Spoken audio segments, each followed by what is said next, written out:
আসসালামু আলাইকুম।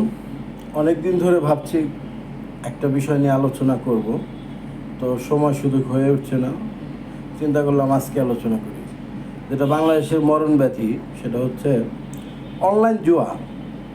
বর্তমানে আমরা দেখছি হাকডাক করে সোশ্যাল মিডিয়া খুললে আমাদের মোবাইলে অনলাইন জুয়ার কিছু আছে, অ্যাডভার্টাইজমেন্ট আসে। তো যেটা আপাত দৃষ্টিতে অনেকে কিউরিসিটি থেকে ক্লিক করে, আর একটা ক্লিক করা মানে সর্বনাশ। হ্যাঁ, তো অনেক আমরা নিউজ পেপার পত্রিকা খুললে দেখি যে অনলাইন জুয়া খেলে অনেক পরিবার নিঃস্ব হয়েছে। It's true. এবং অনলাইন জুয়ার মাধ্যমে যে পরিমাণ দেশের অর্থ সাইপ্রাস, গ্রিস, রাশিয়া সহ বিভিন্ন জায়গায় যেভাবে পাচার হয়, তো সেই ধারাবাহিকতাটা যদি অব্যাহত থাকে, বাংলাদেশ দেউলিয়া হইতে আর কিচ্ছু লাগবে না। যদি স্বর্ণ দিয়েও রাস্তাঘাট বাঁধানো হয়, তারপরে কাজ হবে না যদি অনলাইন জুয়াটা বন্ধ করতে না পারে। বাংলাদেশে এটা ব্যাপক আকারে এই প্রবলেমটা ধারণ করছে। আপনারা হয়তো জানেন না, আপনারা পলিটিক্স নিয়ে আছেন, আওয়ামী লীগ এই চুরি করছে, বিএনপি এই চুরি করছে, সমন্বয়ক এই চুরি। ভাই, এগুলো সব বাদ দেন। আপনি জাস্ট খালি আপনি অনলাইনে যে জুয়াটা আছে, জুয়াটা বন্ধ করেন, দেশের হাজার হাজার কোটি টাকা আপনার সেভ হবে। হাজার হাজার কোটি টাকা দেশের বাইরে যেতে পারবে না, অটো দেশ ভালো হয়ে যাবে। ইভেন দেখি অনেক সময় জাতীয় দৈনিকগুলোতেও মিডিয়া এতটা এদেরকে গালি দিলেও মনে হয় যে বাংলাদেশের মিডিয়ার শেষ হবে না, কারণ এরা মরণ ব্যাধি হচ্ছে অনলাইন জুয়া। তো সেইটা একের পর এক হচ্ছে, একটা মিডিয়া নিউজ নাই, একটা ইনিশিয়েটিভ কোনো কিছু নিচ্ছে না। কি করতেছে? এই আওয়ামী লীগ এই করছে, এই বিএনপি এই করতেছে, এই সমন্বয় কেরে ভাই? যেটা মেন প্রবলেম সেই জায়গাটা ধর।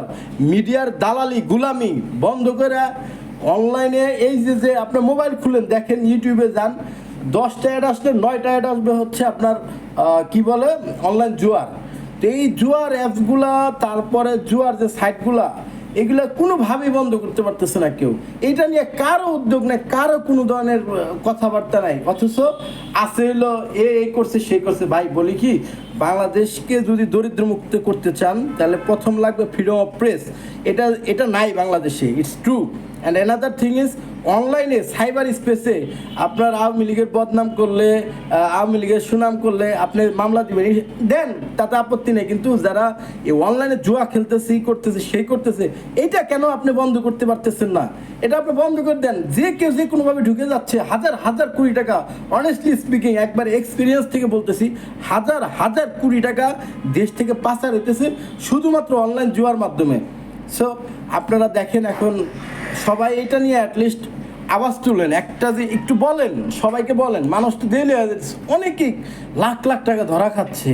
এটা শুধুমাত্র লোভের বশীভূত হয়, কারণ বাংলাদেশের পাবলিক লোভ করবে, কারণ এখানে কর্মসংস্থানের ব্যবস্থা নাই, এখানে কোনো ধরনের নাই, সুযোগ সুবিধা নাই। হতাশা থেকে অনেকেই জুয়া খেলবে, এটা স্বাভাবিক। কিন্তু এটা বন্ধ করতে হবে। বন্ধ করে একমাত্র পথ, সাইবার স্পেসে ওই বদনাম টদনাম কে কার করে এইগুলা বাদ দিয়ে আপনারা অনলাইন যে জুয়ার সাইটগুলো আছে, এগুলো একদম স্ক্রুটিনাইজ করে আপনারা এটা ব্যান করে দেন। দেখবেন বাংলাদেশ এমনিতে অর্থনৈতিকভাবে শক্তিশালী হবে। এটা না করে তারা কি করতেছে, কে কী করতে, বাক স্বাধীনতা হরণ করতেছেন। এটা কোনো কথা হলো? সিস্টেম হলো?